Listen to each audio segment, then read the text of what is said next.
alors je suis super contente de vous retrouver aujourd'hui pour vous présenter ma recette préférée.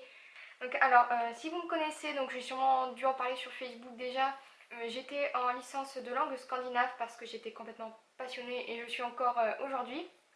Et j'ai eu l'occasion de découvrir ce merveilleux gâteau.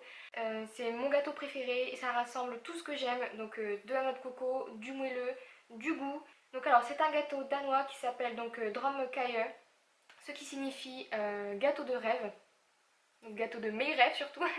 Et donc du coup je vous présente aujourd'hui la recette.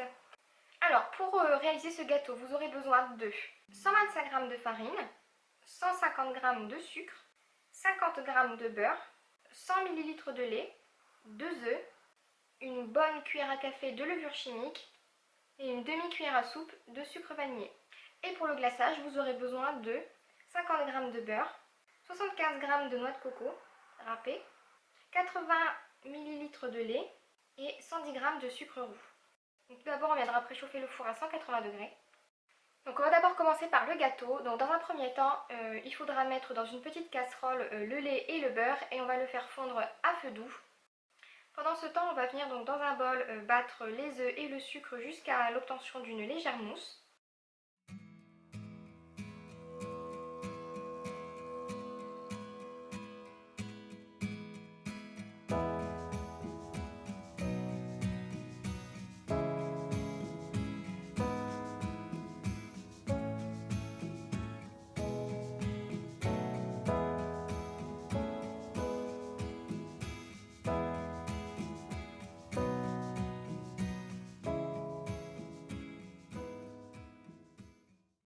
Ensuite, on va venir rajouter le sucre vanillé et la levure et la farine en la tamisant.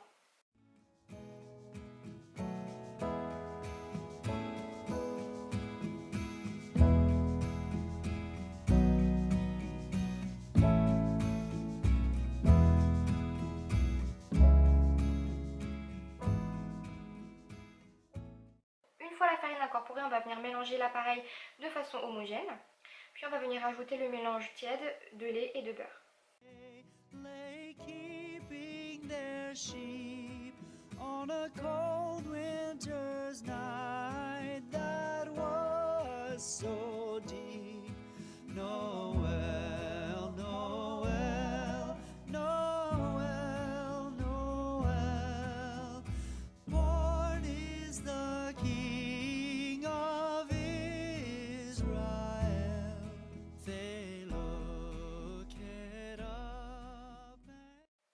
On vient ensuite beurrer un moule. Donc le moule devra faire dans l'idéal 5 cm de hauteur au moins et 25 cm de largeur au moins. Et on vient y verser la pâte. Et on va venir donc enfourner le gâteau donc dans le four préchauffé pendant 20 minutes.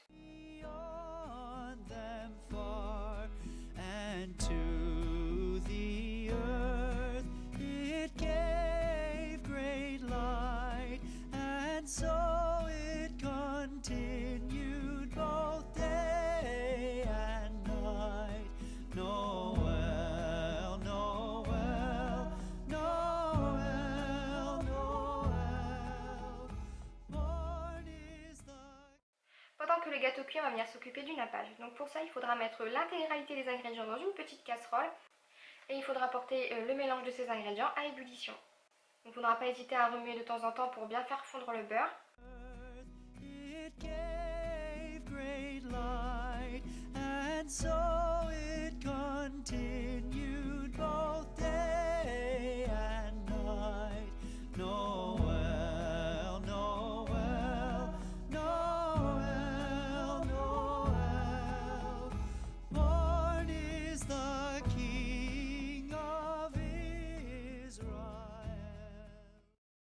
Les 20 minutes sont normalement écoulées et on va venir donc sortir le gâteau du four et on viendra donc déposer le nappage sur le gâteau. On l'étale bien et on va ensuite réenfourner le gâteau pendant 5 minutes. Et voilà, la recette est terminée. Donc il faudra bien laisser refroidir le gâteau avant de le démouler, c'est très important. Et ensuite ce qu'on va faire c'est le déguster. Donc encore une fois il était très bon. Je suis toujours aussi fan, à chaque fois que je le fais c'est juste un pur délice. J'ai l'impression de redécouvrir le goût à chaque fois. Et donc voilà, donc j'espère vraiment que cette recette vous a plu. Si jamais vous la refaites, n'hésitez pas à me partager vos impressions. Je serais super contente d'avoir votre avis sur ce gâteau. Et en attendant la prochaine vidéo, je vous fais plein de gros bisous. Bye bye.